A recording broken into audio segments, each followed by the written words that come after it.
अस्सलामुअलैकुम वरहमतुल्लाहि वबरकातुहू। उम्मीद है आप सब खैरियत, तंदुरुस्ती और आफियत के साथ होंगे। आप देख रहे हैं मेरा और अपना यूट्यूब चैनल JJC बाई सरजब्बाद। आज की lecture video second year physics के एक नए चैप्टर के न्यूमेरिकल्स हैं, चैप्टर नंबर 17। शुरू करते हैं। बिस्मिल्लाहिर्रहमानिर्रहीम। सेकेंड ईयर फिज़िक्स चैप्टर 17 का नाम है एडवेंट ऑफ मॉडर्न फिज़िक्स। इसके न्यूमेरिकल्स हैं, काफ़ी ज़्यादा न्यूमेरिकल्स हैं, तो ये 3 हिस्सों में इंशाल्लाह जो है डिलीवर होगा कंप्लीट, क्योंकि मैं समझाता भी हूँ थोड़ा और प्रेजेंटेशन भी देता हूँ। तो आज पहला पार्ट है इसका, पेज नंबर 269 पे मौजूद है ये न्यूमेरिकल्स। सही है। और इससे पहले मैं आपको चैप्टर नंबर 11, 12, 13, 14 उसके न्यूमेरिकल्स और थ्योरी वगैरह डिलीवर कर चुका हूँ, कैचअप कीजिएगा। 17.3, 4, 5, 6 और फिर आखिर में इंशाल्लाह जो है 2 न्यूमेरिकल होंगे 17.12 MCQs स्टाइल। तो ये 6 न्यूमेरिकल का पैकेज है। तो रजिस्टर और पेन वगैरह अपने साथ रख लें, कैलकुलेटर, ताकि इम्तिहानी लिहाज से और समझने के लिहाज से आप लोग पढ़ें माशाल्लाह। ये जो न्यूमेरिकल है ये कैटेगरी 1, आप लोग जानते हैं कि मैं जो है कैटेगरी वाइज न्यूमेरिकल्स कराता हूँ। कैटेगरी 1 जो है इसको आप नाम दे सकते हैं special theory of relativity. Special theory of relativity Einstein की बड़ी मशहूर थ्योरी थी ये। इसके मैंने आपको लेक्चर वीडियो भी डिलीवर किया है, देखिएगा जाके। सेक्शन BC में उसका थ्योरी क्वेश्चन भी आता है। तो ये स्पेशल थ्योरी ऑफ रिलेटिविटी जो है इसके न्यूमेरिकल्स हैं ये। तो इसमें जो मैं फार्मूला लिस्टिंग भी बताऊंगा, न्यूमेरिकल्स भी बताऊंगा, तो सब कुछ देखते रहिएगा। इस क्वेश्चन में लिखा हुआ है given m0c² is equal to 0.511 mega electron volt. Find total energy E and kinetic energy K of electron moving with speed this. अब जो बता रहा हूँ नोट करें।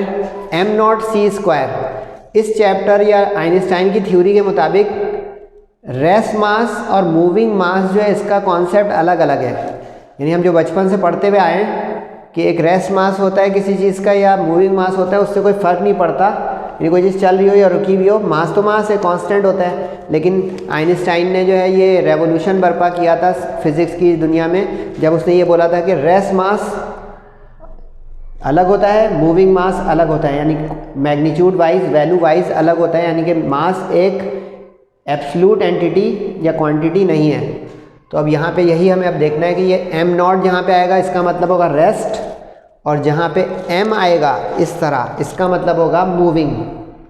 यानी मूविंग मास और रेस्ट मास का ये एक रिलेशन है। इसको रिलेटिविस्टिक मास का रिजल्ट कहते हैं, जो आइंस्टाइन ने थ्योरी में डिराइव किया था और मैंने आपको बताया हुआ भी है, उस थ्योरी लेक्चर को देखिएगा। तो ये जो है m = m0/1 - v²/c², इसको कहते हैं मास इंक्रीमेंट फार्मूला या रिलेटिविस्टिक मास फार्मूला। तो ये फार्मूला लिस्ट हो गई। अब जो है numerical m0c² mega electron volt. Particles की एनर्जी मॉडर्न फिजिक्स में atomic particles, atomic physics, electron volt या मेगा इलेक्ट्रॉन वोल्ट जूल में नहीं होगी। जूल में आएगी भी तो हम कन्वर्ट करेंगे। जैसे अगला कोई न्यूमेरिकल में देखिएगा जूल में आएगा तो मैं उसको कन्वर्ट करवाऊंगा, तो ज़रा ख्याल रखिएगा इस चीज़ का। तो मेगा इलेक्ट्रॉन वोल्ट, मेगा का मतलब होता है 10⁶, जिसको हम सफिक्स कहते थे किलो, मेगा, किलो का मतलब 10⁻³ होता है। स्पीड उसने दी हुई है v in terms of c का मतलब होगा स्पीड ऑफ लाइट,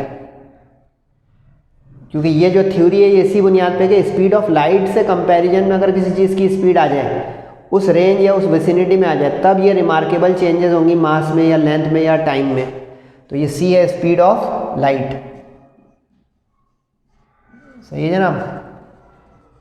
अब इसकी बुनियाद में पूछ रहा है वो 2 चीज़ें, एक टोटल एनर्जी, इसका निशान E है, और काइनेटिक एनर्जी K है। वैसे KE भी लिख सकते हैं आप, जैसे हम बचपन से लिखते आ रहे हैं।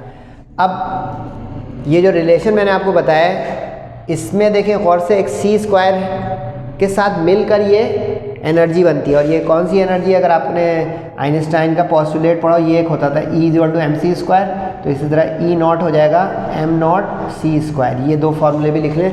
E जो mc² मूविंग मास की एनर्जी टोटल, और E0 m0 रेस्ट मास की एनर्जी, रेस्ट एनर्जी। सही। अब इसमें c² कम लग रहा है तो उससे मैं मल्टीप्लाई कर दूंगा बोथ साइड c² तो इससे ये होगा एनर्जी की फॉर्मेशन आ जाएगी, जैसे m की जगह mc² आ जाएगा, m नॉट की जगह m0c² आ जाएगा। इसका फ़ायदा क्या होगा, वो चीज़ आ जाएगी जो सवाल में गिवन है। m0c² गिवन है सवाल में, तो वो देखें m0c² की वैल्यू हम यहाँ पे पुट कर देंगे 0.511, v की वैल्यू 0.85 रख के c उसका स्क्वायर कर दें कैलकुलेटर से, ये आ गया। अच्छा एक चीज़ बता दूं, जब भी v in terms of c दिया होगा तो आप c की वैल्यू नहीं रखिएगा, c की वैल्यू रख देंगे तो ये ज़रा फॉर्मूला देखें, इसमें 1/c² है इस रेशो में, तो वो कट नहीं है जब, तो वैल्यू रख के कैलकुलेटर और टाइम हम क्यों ख़राब करें, ये चीज़ हो गई समझने की। तो v की value in terms of c जब भी हो उसको हम वैल्यू रखेंगे नहीं। अब 1 माइनस में से इसको माइनस करें, ये आ गया, रूट लें कैलकुलेटर, ये आ गया, इन दोनों को डिवाइड कर दें तो आपका आ गया 0.97। अब देखिए सीखा क्या, मेगा इलेक्ट्रॉन वोल्ट में अगर एनर्जी है इधर तो इसका रिजल्ट भी ऑटोमेटिक उसी यूनिट्स में आ जाएगा। तो ये न्यूमेरिकल्स की खूबसूरती होगी कि ज़रा नए अंदाज के लगेंगे ज़िंदगी में जो हमने किए अभी तक, तो उसको ज़रा समझते जाइए कि देखें no conversion automatic same unit answer. यहाँ तक समझ में आ गया। तो ये हो गई टोटल एनर्जी, क्योंकि ई का मतलब टोटल एनर्जी, सही है, लिखते आ रहे हैं ना, ई का मतलब टोटल एनर्जी और ई नॉट का मतलब रेस्ट एनर्जी, सही है। ये जो है ये ई नॉट है, ई नॉट का मतलब हो गया रेस्ट एनर्जी। अब टोटल एनर्जी क्या है इसका, अच्छा ये भी एक फॉर्मूला है एक तरह का, यहाँ से देख लें इसको। Total energy E is the sum of rest mass energy E nought and kinetic energy K, यानी उस पार्टिकल की जो टोटल एनर्जी होगी वो उसकी दो एनर्जीज का सम होगी, एक उसकी रेस्ट मास एनर्जी जो वो रुकी हुई हालत में हो, और प्लस काइनेटिक जब वो चलने लग गया, तो दोनों का मिलकर रुकी हुई और चलती हुई हालत का टोटल आ जाएगा उसका टोटल एनर्जी। अब हमें चाहिए K, तो काइनेटिक एनर्जी जब चाहिए तो E नॉट इधर आके माइनस हो जाएगा, ई हमने निकाला हुआ है 0.97 वो रखा, ई नॉट सवाल में से उठाया, यानी अब ये समझिएगा था कि ये ई नॉट है, डाटा में भी आप यूँ लिख सकते हैं। तो ई नॉट, वरना एक स्टूडेंट परेशान हो गए, ई नॉट 0.511 रख दिया, ये तो m0c² है। तो देखिए जो रेड पेन चला रहा हूँ ना, आप भी 2 रंग के पेन पकड़ें, फिर आपको मज़ा आएगा और माशाल्लाह तैयारी होगी इम्तिहान की समझ के। सही है, इसका आंसर भी आ गया मेगा इलेक्ट्रॉन वोल्ट। तो आंसर 1 पहला टोटल एनर्जी, आंसर 2 दूसरा काइनेटिक एनर्जी। अब ये समझ में आया तो अगले न्यूमेरिकल तेज़ हो जाएंगे, क्योंकि उसी कैटेगरी के न्यूमेरिकल है, उसी केस के हैं, यानी उसी थ्योरी के टॉपिक के। 17.4 में बोल रहा है कि टोटल एनर्जी ऑफ प्रोटॉन, इसमें प्रोटॉन का जिक्र आ गया, is 3 times it's rest energy, यानी उसकी जो टोटल एनर्जी है ई, अब देखिए रिवीजन आने लग गया, वो 3 टाइम्स है रेस्ट एनर्जी। पीछे बताया था ई नॉट क्या चीज़ है, ई क्या है, देखिए रिवीजन ये चीज़ होती है फ़ायदे की। आगे उसने जो उस प्रोटॉन का मास भी दिया हुआ है किलोग्राम में, ये तो हम वैसे भी जानते हैं, फिर भी दिया हुआ है 1.67 एक्सपोनेंट -27 किलोग्राम। ठीक, आगे वो 3 चीज़ें पूछ रहा है, रेस्ट मास एनर्जी प्रोटॉन की, तो रेस्ट मास एनर्जी का निशान क्या है, ई नॉट। स्पीड पूछ रहा है, स्पीड का निशान क्या है, वी, जो अभी हमने देखा वी लगा रहे, और काइनेटिक एनर्जी के। सही है। अब रेस्ट एनर्जी तो आ जाएगी अगर मेरे पास m नॉट और c हो, पुट एंड गेट का बन रहा है पहला part, rest mass energy. m not उठाया सवाल में से, सही। c की वैल्यू डाटा में आप लिख सकते हैं अगर चाहें तो, गिवन भी होती है, लेकिन आपको याद हो जाए तो बहुत बेस्ट हो जाएगा कि speed of light in air क्या है, 3 एक्सपोनेंट 8 मीटर पर सेकेंड। इसकी वैल्यू जाके रखी तो इसका स्क्वायर किया, 3 का स्क्वायर 9, एक्सपोनेंट 8 का स्क्वायर 8 टू द 16। अब कैलकुलेटर चलाएं। अच्छा आप देखते हैं कैलकुलेटर बचाता हूँ मैं, आप भी बचाएं। 3 का स्क्वायर 9 किया, पावर ऑफ पावर मल्टीप्लाई होती है, law of exponent, 8 to the 16 हुआ। देखें अब सिर्फ यहाँ पे कैलकुलेटर चलाऊंगा, कुछ बच्चे इसमें भी कैलकुलेटर उठा लेंगे। यूज़ योर ब्रेन बेटा, फ़ायदे में रहोगे। मल्टीप्लाई किया, अभी आगे जूल में। अब यहाँ आ गई एक बारीकी और, अभी मैंने आपको कहा था कि पार्टिकल्स की एनर्जी जूल में आ जाएगी, तो उसको कन्वर्ट करना ज़रूरी है, वरना 1 नंबर कट जाएगा। इम्तिहान के लिए भी हम पढ़ रहे हैं और समझने के लिए भी। अब जूल से इलेक्ट्रॉन वोल्ट कैसे जाती है, रिलेशन, ये रिलेशन आया है चैप्टर नंबर 12-13 से, कि 1 इलेक्ट्रॉन वोल्ट में कितने जूल होते हैं। इसको भी आप एक फार्मूला या लिस्टिंग में शामिल कर सकते हैं कि अच्छा ये रिलेशन है काइनेटिक इलेक्ट्रॉन वोल्ट का जूल से। अब जूल आया हुआ है तो इसका मतलब हमें डिवाइड करना पड़ेगा। देखें जूल अगर हमें पास हो तो डिवाइड में ले जाएंगे तो इलेक्ट्रॉन वोल्ट में कन्वर्ट होगा। यानी ये कहना चाह रहा हूँ कि 1 जूल अगर पूछ ले कोई तो आप कहोगे कि 1/1.6 एक्सपोनेंट -19 इलेक्ट्रॉन वोल्ट, यानी ये चीज़ इधर रहेगी 1 तो उधर जाके अपॉन हो गया। अब जो आया हुआ है 1.5 उससे डिवाइड कर दें आप, तो कैलकुलेटर चलाएंगे तो आपके सामने आ जाएगा ये, ठीक है। अब इसको 10 की पावर 6 मैंने बनाया, कैलकुलेटर में हो सकता है आपका 93 आ जाए, 9 पॉइंट आ जाए। अब यहाँ पे बारीकियाँ आपको समझनी है, लिखे साइड पे। कैलकुलेटर की स्क्रीन पे जो आ रहा है वो नहीं लिख रहा हूँ, थोड़ा अकल लगा रहा हूँ। यानी कैलकुलेटर की स्क्रीन में 93.9 आ गया तो यहाँ पे तो फिर पावर जो है कितनी आ जाएगी, पूछें पता है कितनी आ जाएगी? यहाँ पे पावर 5 आ जाएगी, 6 आ जाएगी, 7 आ जाएगी, आगे पीछे आ जाएगी। अब 3 का मतलब होता है किलो, ठीक है। 6 का मतलब होता है मेगा, 9 का मतलब होता है गीगा, 12 का मतलब होता है टेरा। ये लिख ले, लिस्ट बना ले, किलो, मेगा, गीगा, टेरा।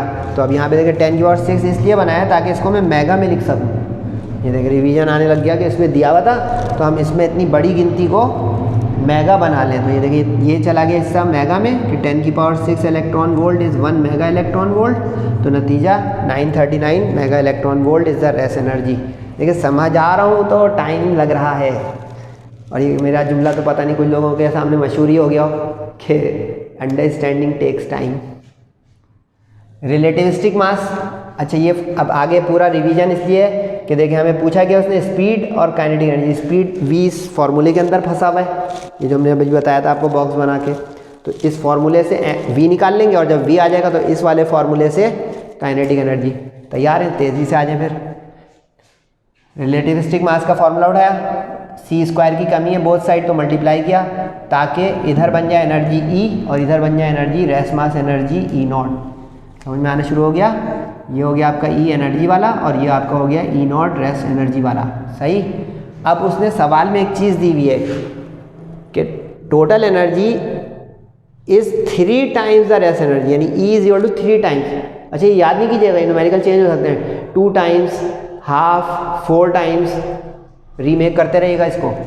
तो अब यहाँ पे उसने दिया हुआ है 3 टाइम्स तो हमने वहाँ 3 रख दिया, ये इससे कैंसिल हो गया, जो बचा वो लिख दिया 3, वहाँ कुछ नहीं बचा तो 1 बचा, ठीक। अब क्रॉस करें क्योंकि जो v चाहिए अपॉन में उधर गया रूट तो उधर गया 3 क्रॉस मल्टीप्लाई। अब रूट के अंदर से बाहर निकालना है तो स्क्वायरिंग बोथ साइड्स, ये तो रूट से बाहर आ गया स्क्वायरिंग होकर, समझ गए ना। यानी अगर रूट को स्क्वायर कोई कर दे तो हम कहेंगे रूट बाहर आ जाता है, सही है, क्योंकि रूट से स्क्वायर कट गया। अब यहाँ पे ये रूट से बाहर आ गया, 1/3 का स्क्वायर 1/9 हो गया, 1 का स्क्वायर 1, 3 का 9। अब v² तो ये उधर ले जाए प्लस और ये इधर 1/9 ले जाए तो माइनस, ठीक। अब इसके नीचे एलसीएम 1 है तो 9 1 9 -1 8/9, सही है। अब ये c² जो अपॉन में क्रॉस कर दें ताकि v in terms of c, जैसे ये होता है v in terms of c तो यहाँ पे भी v in terms of c आ जाए।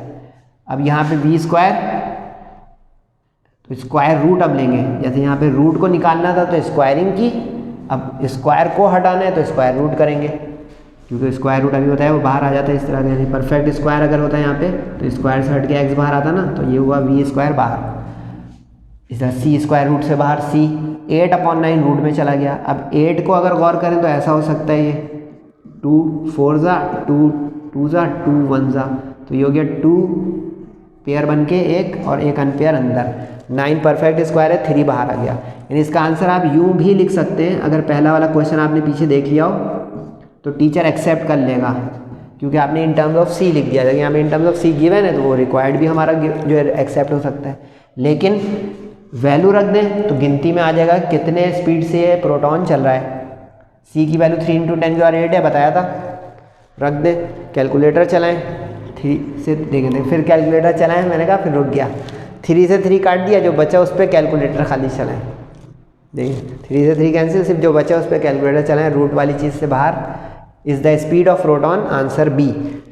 काइनेटिक एनर्जी चाहिए, इसी फॉर्मूले को रिवीज करें कि E0 उधर जाके माइनस, अब E उसने दिया हुआ है 3 E0 रखे वहाँ, E0 अपने का 3 - 1 क्या होता है 2, E0 सवाल से ये हमने पहले पार्ट में निकाला 939। समझ में आ रहा है ना बच्चों? देखो मैं आगे पीछे हो रहा हूँ, समझा रहा हूँ ना, आगे बढ़ता हूँ बस कि कहाँ से आ रही चीज़ें, आपके पास सॉल्यूशन तो पहुँच गया, कुछ समझ में आया नहीं। अब देखिए E0 यूँ क्यों आया कि देखिए निकला है, ये रखेंगे वहाँ मल्टीप्लाई किया तो आपका मेगा इलेक्ट्रॉन वोल्ट में काइनेटिक एनर्जी, तीनों पार्ट आंसर आ गए। ये इंपॉर्टेंट क्वेश्चन हैं, इनकी प्रैक्टिस कीजिएगा बड़ा रच के। ये भी इम्पॉर्टेंट, ये भी इम्पॉर्टेंट, मोस्ट इम्पॉर्टेंट प्रैक्टिस कीजिएगा बेहतरीन अंदाज में समझ के। सिर्फ जो बता रहा हूँ वो समझ रहे हैं ना। वो प्रोटॉन को इलेक्ट्रॉन कर दे, 3 टाइम्स को 2 टाइम्स कर दे, ये साइड पे लिखे, चेंज करके भी आ सकता है। अच्छा, ये लाइन से चारों न्यूमेरिकली इंपॉर्टेंट हैं, 3, 4, 5, 6 मिटा के भी करूँगा तो देख लीजिएगा। 1, 2 बस जो है वो MCQs स्टाइल, ये थोड़ा छोटा है, नसीब से आए तो आए, लेकिन वो तीनों इंशाल्लाह होंगे, ये मिटा के तो देखिएगा। इसमें आप पार्टिकल, अच्छा अब ये एक चीज़ नोट करें, इलेक्ट्रॉन ये पर्टिकुलर पार्टिकल है, प्रोटॉन एक पर्टिकुलर पार्टिकल है, a particle any particle having charge moving in with speed of light या in comparison with speed of light. तो जितने न्यूमेरिकल ऐसे होंगे प्रोटॉन इलेक्ट्रॉन वाले, उनका तो जो है डेफिनेट हमारे पास रिजल्ट आएगा। डेफिनेट मतलब वैल्यूज़ में, गिनतियों में, देखिए 0.97, 939 गिनतियों में आ रहा है। लेकिन जब जर्नल होगा पार्टिकल तो हम उसको अज्यूम नहीं कर सकते कि ये इलेक्ट्रॉन या प्रोटॉन है। नोट करें ये बात, अज्यूम नहीं कर सकते, सपोज नहीं कर सकते। तो अब इसका नतीजा होगा कि वो जो पार्टिकल होगा m0 अगर उसका मास है तो आंसर सारे m0 की शक्ल में आएंगे। ये फ़र्क आमने सामने करें, ठीक है। अब आगे बढ़े, उसका रेस मास है m0 और उसकी स्पीड जो है in terms of speed of light दी हुई है 0.8 c। अब 3 चीज़ें पूछ रहा है, relativistic momentum, kinetic energy and total energy. अच्छा, इसमें भी 2 पार्ट रिवीजन है, काइनेटिक एनर्जी, टोटल एनर्जी, निकाल के आप लोग जो है बोर ना हो रहे हो, ये निकाली, फिर इसमें भी निकाली, तीसरी बार हो रहा है। सिर्फ मोमेंटम के लिए जो नया आइडिया आएगा वो संभालें। अब गिवन में सिर्फ एक चीज़ है, v = 0.8c। कुछ स्टूडेंट कहेंगे सर m0 भी तो गिवन है, तो m0 को क्या मैं डाटा में लिख दूँ, लेकिन क्या लिखूँ ये पूछ रहा हूँ आपसे। ये मुझे लिख के लिखूँ मास ऑफ पार्टिकल, तो ये नहीं लिखना है। ऐसी चीज़ें नहीं लिखनी होती हैं जिसमें कोई वैल्यू नहीं हो, कुछ उसमें रिजल्ट ना हो। अब रिक्वायर्ड में 3 चीज़ें, मोमेंटम का निशान p होता है, रिलेटिविस्टिक इसलिए बोल रहे हैं कि रिलेटिविटी थ्योरी से जितना आएगा वो रिलेटिविस्टिक होगा, kinetic energy k, total energy E, सही है। अब मोमेंटम बचपन से पढ़ रहे होंगे, फिर भी अगर लिखना चाहें तो लिख लें, mass into velocity is called momentum, mass into velocity is called momentum, सही है। अब m, ये भी याद ही हो गया होगा माशाल्लाह आप लोगों को कि m जो है वो रिजल्ट क्या है, ये जो पहला बॉक्स बनाया देखा, बॉक्स सर बनाते उसका फ़ायदा होता है, बार बार आ रहा है, लिस्ट है तो देखना नहीं पड़ रहा है ना, रिवीजन में आ रहा है। अब ये m हो गया m0 अपॉन दिस, और v क्या दिया हुआ है सवाल में 0.8c, वो लिख दिया, समझ गए, हाँ बोल दें, वेरी गुड। अब 0.8 गिनती है, शुरू में लिख दें, और m0c, ठीक है। v की वैल्यू 0.8c रखें, ठीक है, c का स्क्वायर कर दें और 0.8 का स्क्वायर कर दें। 0.8 का स्क्वायर तो आप ज़बानी भी कर सकते हैं, 8 का स्क्वायर कितना होता है 64, तो पॉइंट वहीं आ गया, 64 आ गया। देखें कैलकुलेटर रखा हुआ है, सर की बात मान लें, बहुत फ़ायदा होगा इंशाल्लाह। कैलकुलेटर के बगैर दिमाग खुलता है, आजमा के देखिएगा। c स्क्वायर कट गया, जो बचा लिख दिया, 1 - 0.64, 0.36 आ गया, लिख दिया। अब देखिए यहाँ पे भी कैलकुलेटर नहीं उठाएं, 36 6 का स्क्वायर होता है, बोले हाँ, तो पॉइंट लगा हुआ है तो 0.6 का स्क्वायर। ये जो शॉर्ट हैंड टेक्निक बता रहा हूँ ना, एप्टीट्यूड क्लासों में भी काम आ जाएगी, फ़ायदे में रहें आप। अब यहाँ देखिए, यहाँ पे भी कैलकुलेटर नहीं उठाएं, पॉइंट से पॉइंट काटें, 2 3 ज़ा 2 4 ज़ा, बताएं 4/3 कैलकुलेटर यूज़ हुआ, कहीं भी नहीं हुआ। 8 का स्क्वायर 64, 1 - 0.64 0.36, 36 6 का स्क्वायर 0.6, पॉइंट से पॉइंट कट गया, 2 4 ज़ा 2 3 ज़ा, तो इस द रिलेटिविस्टिक मोमेंटम। देखा आपने, मोमेंटम m0 की शक्ल में आया, क्योंकि अब c पता भी है तो आधा रखना है, आधा नहीं, इसको कहते हैं तीतर बटेर, ये नहीं करना है। यहाँ देखें पूरा पता था, m0 भी और c भी, तो देखें वैल्यू रखी सारी। अब आपको भले ये c पता भी हो, लेकिन जब m0 पता ही नहीं है कि पार्टिकल कौन सा है, तो आप c रख के आधा आंसर गिनती में और आधा नहीं लाएंगे, तो c रुका रहेगा, समझे ये बात, नोट कर लिया, एक्सीलेंट। अब जल्दी से रिवीजन थोड़ा सा मूव कर दूँ कि वो आखिरी आपका पिक्चर कट ना रही हो, लेकिन इसके बाद जाइएगा नहीं भाई, क्योंकि इसके बाद हैं आपके सामने 2 न्यूमेरिकल और। टोटल एनर्जी क्या होती है, E = mc², ये देखें फिर काम आ गया, E = mc²। अब m क्या होता है, m0 अपॉन, ये भी दोबारा आ गया, सही। अब अगर गौर करें तो ये चीज़ आ गई पूरी की पूरी दोबारा से इस सवाल में, तो दोबारा एक ही सवाल में आप 2 दफ़ा सॉल्व ना करें, ये समझें, एक ही सवाल में 2 मरतबा सॉल्व ना करें। ये देखिए, ये कह रहा हूँ यूँ, ये देखिए 1 minus V square upon C square है, ये आ गया पूरा। अब गौर से देखें, इसका जवाब सॉल्व कर करके कहाँ पहुँचा था, 0.6, तो ये वाला 0.6 आपका ये आ गया, समझे। चाहे तो कर ले दोबारा, राइटिंग पावर है और तेज़ कर सकते हैं, तो मतलब नंबर नहीं कटेंगे, सिर्फ रीज़न दे दें ऊपर से और यहाँ पे से आगे, क्योंकि एक ही सवाल में 2 बार रिपीटेड आ गई ना चीज़, तो एक ही सवाल में एक सॉल्यूशन 2 दफ़ा नहीं करते हैं। तो ये वैल्यू 0.6 वहाँ से आ गई, आगे अब करें। अच्छा, इसमें अब नीचे गिनती है, ऊपर नहीं है, तो पॉइंट हटेगा, तो फ्रैक्शन कैसे बनाते हैं, 1 पॉइंट हटता है तो 1 0 आता है, 2 पॉइंट हटता है तो 2 0 आते हैं। ये किसी क्लास में पढ़ा हो, जैसे 0.1 पॉइंट हटा 1 0 आ गया, लेकिन अगर होता है यहाँ पे 0.01 तो पॉइंट हटेगा तो 2 0 आएंगे, क्योंकि ऊपर पॉइंट के बाद डेसिमल के बाद 2 प्लेसेस हैं। ये भी रिवीजन करा दिया मैंने आपको। अब 10 को उल्टा करें यहाँ, पहले काटने 3 और ये 5, 2 3 6, 2 5 10, तो आ गया 5/3 m0 c square total energy. ठीक, अब ये रिलेशन फिर आ रहा है दोबारा से, कहाँ गया भाई वो रिलेशन, ये वाला E = E0 plus, E = E0 plus. अब इसके ज़रिए आपकी आ जाएगी काइनेटिक एनर्जी माइनस करके 5/3 m0 c स्क्वायर ये, और रेस्ट मास एनर्जी क्या होती है, यहाँ से उठाएं भाई, m0 c स्क्वायर, एलसीएम लें, इसके नीचे एलसीएम 1 है, तो 3 1 3, 5 - 3 is 2, तो 2/3 m0 c square is the kinetic energy of the particle. जाइएगा नहीं।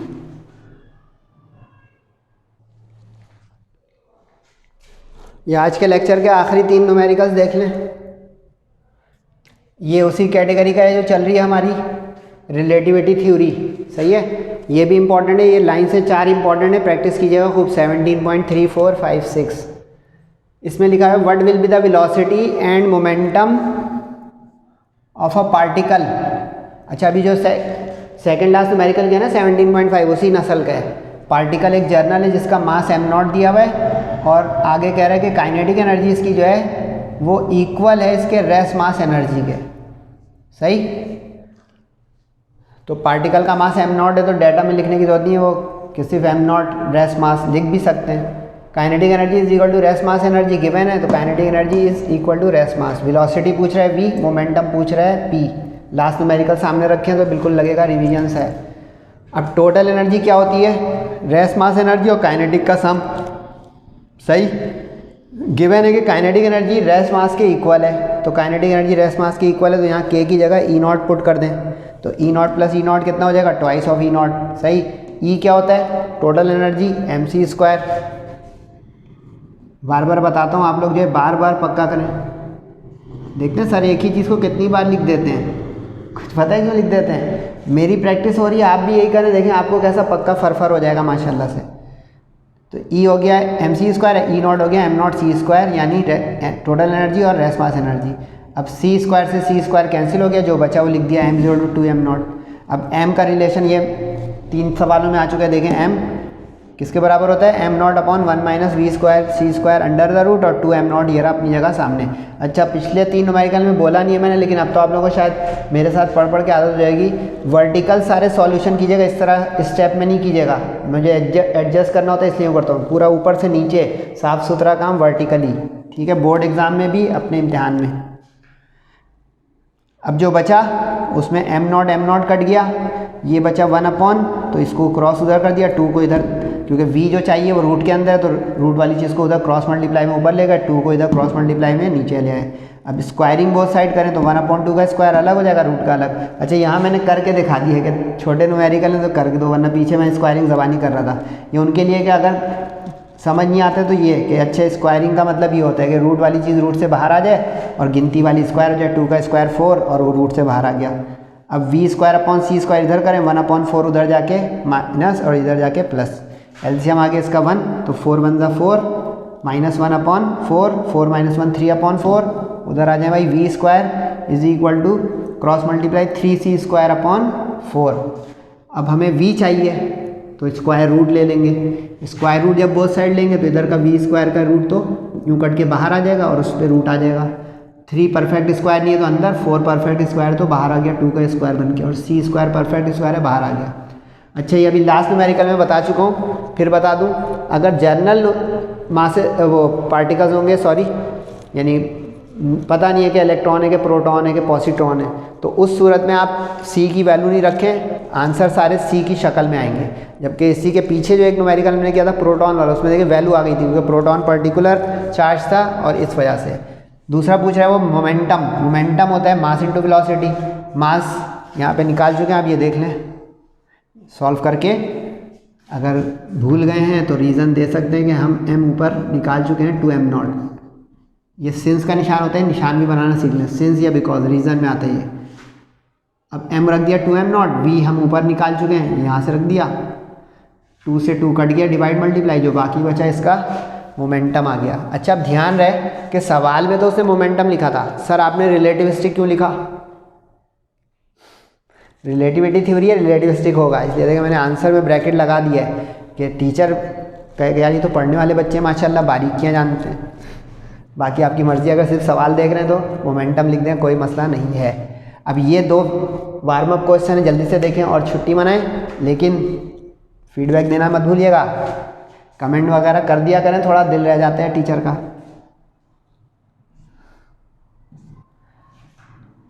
अच्छा, ये तो वार्म अप क्यों है? क्योंकि पुट एंड गेट के नसीब से आएगा तो आएगा, इसलिए इस पर इंपॉर्टेंट का निशान नहीं लगा रहा हूँ, लेकिन जगह बची थी, मैंने कहा जल्दी से करा दूँ 3 मिनट में। इसमें वो कह रहा है कि एक पेंडुलम है, जो हमारा सिंपल पेंडुलम होता है, झूलता है, कह रहे हैं उसको मेजर किया तो उसका पीरियड आया 3 सेकेंड, तो टाइम पीरियड हो गया 3 सेकेंड। ठीक है, पूरा सेकेंड भी लिख सकते हैं आप, SEC भी लिख सकते हैं। आगे वो कह रहा है कि इसका पीरियड क्या हो, इसी पेंडुलम का पीरियड क्या हो, अगर उसको 0.95C के साथ एक ऑब्जर्वर ऑब्जर्व कर रहा हो। अच्छा, अब ये जो फॉर्मूला है ना, ये देखें पीछे चारों सवालों में नहीं आया है, इसको टाइम डायलेशन कहते हैं। लेकिन मेरी जो है वो लेक्चर देखिएगा जिसके अंदर मैंने थ्योरी पढ़ाई है इसकी, इसमें ये सारे मैंने रिजल्ट बयान भी किए हैं तफसील से। ये जो होता है ना, इसमें ये होता है कि टाइम जिसको हम कांस्टेंट समझते रहे बचपन से, घड़ी तो एक रफ्तार से चलती है, आइंस्टाइन जो है वो हैरानकुन बात बोलता है कि नो, टाइम डायलेट्स, यानी वक्त जो है वो लॉन्ग हो जाएगा, प्रोलॉन्ग हो जाएगा, यानी पार्टिकल या किसी पेंडुलम की ज़िंदगी लंबी हो जाएगी अगर उसको स्पीड ऑफ लाइट के करीब करीब दौड़ाने लग जाएं, चलाने लग जाएं। यकीन नहीं आया ना? देख लें आप, यकीन नहीं आएगा तो यहाँ से कैसे नहीं आएगा, मैथ्स आ गई, गिनती आ गई, वैल्यू आ गई। अब T0 को रखें 3, V को रखें 0.95C, स्क्वायर करें कैलकुलेटर से 0.95C। अब देखें ऐसी जगहों पे कैलकुलेटर यूज़ करें, 0.95, अगर हाँ 9 होता मैं कहता 81 खुद लिख दो, 95 है तो करके देखना पड़ा, 9025, C स्क्वायर का C स्क्वायर कट गया, बाकी जो बचा माइनस किया दोनों को, ये आया, रूट लिया, ये आया, डिवाइड किया, ये देखें 9.6 जो है 3 से ज़्यादा है कि नहीं है, बताएं खुद ही, यानी उस पेंडुलम की ज़िंदगी बढ़ गई। अजीब सा लग रहा है ना, लेकिन अपने ऊपर नहीं फिट करने की सोचिएगा, पार्टिकल्स पे इस तरह की चीज़ों पे चलेगी, मटेरियल बॉडीज़ पे ये थ्योरी नहीं चलेगी। तो ये 9.6, अच्छा ये चेकिंग भी हो रही है क्या, सॉरी 3 है यहाँ पे, कि चलती हुई चीज़ का टाइम स्पैन बढ़ जाएगा। इस तरह मास का भी लिख लें, उसमें मैंने ज़रूरत नहीं थी लेकिन बता दूं क्योंकि जब बात ही चली है तो, कि चलती हुई चीज़ का मास ज़्यादा होगा, और इसकी वजह ये बन रही है, देखिए ये अपॉन में जो फैक्टर है ना, ये फैक्टर होता है 1 से छोटा। जब किसी चीज़ को आप 1 से छोटे से डिवाइड करेंगे जवाब बड़ा हो जाएगा, समझे ये चीज़। आखिरी है लेंथ का। अच्छा, लेंथ का भी एक फॉर्मूला, तो उसको लेंथ कॉन्ट्रैक्शन कहते हैं। अब ये भी हम बचपन से पढ़ रहे हैं कि किसी चीज़ की लेंथ, जैसे मैं मार्कर दिखा रहा हूँ, इसकी लेंथ कांस्टेंट है, लेकिन यकीन नहीं करेंगे जो बोलने जा रहा हूँ, अगर ये मार्कर आपके सामने यूँ गुजर जाए लाइक फ्लैश, तो ये श्रिंक हो जाएगा, लेकिन स्पीड ऑफ लाइट से या उसके करीब करीब चलाना पड़ेगा आपको। अब उसने कहा है कि एक फ्रेम में 1 मीटर उसकी लेंथ है और ऑब्जर्वर जो है उसको ऑब्जर्व कर रहा है 0.75C के लिहाज से। अच्छा, ये जो लफ्ज़ आ रहा है frame of reference, frame of reference, initial frame वो होता है जिसकी वेलोसिटी कांस्टेंट हो या जो रेस्ट में हो, इसको कहते हैं इनर्शियल फ्रेम। थ्योरी भी बता दी थोड़ी सी कि ये फ्रेम क्या है सर, ये फ़ोटो एल्बम वाला फ्रेम नहीं भाई, मायने उसके वही है कि इस तरह जिस तरह हम ऑब्जर्व करते हैं एक फ्रेम में कोई चीज़, तो उस तरह फ्रेम से कोई रेफरेंस बनता है स्टडी का, फिज़िक्स में क्वांटिटीज़ का, फिजिकल क्वांटिटीज़ का। अब लेंथ जो दी हुई L0, अच्छा जो रेस्ट टाइम पीरियड होगा वो T0, स्मॉल भी लिख सकते हैं लेकिन T0 कैपिटल है आपके सिलेबस में, L0 लेंथ का, V 0.75 c दिया हुआ उसने स्पीड ऑफ लाइट के लिहाज से। अब ये फार्मूला 3 हो गए टोटल फार्मूले, एक मास वाला m नॉट अपॉन, एक टाइम वाला और एक लेंथ वाला, 3। और वो जो है कि kinetic energy plus rest energies total, वो एक अलग से साइड पे फॉर्मूला है। अब वैल्यू रखें जल्दी से, v की 0.75 c अपॉन स्क्वायर करें 0.75 का, तो ये कट के जो बचा माइनस करें, माइनस करके रूट लें, देखें श्रिंक हो गया, यकीन नहीं आ रहा था, 1 से छोटा हो गया, ये देखें 0.661 1 से कम है, 1 था ना इसका। तो इंटरेस्टिंग न्यूमेरिकल्स हैं, समझ में आ जाएंगे तो फीडबैक दीजिएगा, नहीं आए तो भी दीजिएगा ताकि मेरी इस्लाह होती जाए, मैं सीखता जाऊँ। अगली कैटेगरी इंशाल्लाह होगी सेहत और ज़िंदगी के साथ है। तब तक अपना और सबका बहुत ख्याल रखिएगा। अस्सलामु अलैकुम वरहमतुल्लाहि वबरकातुहू।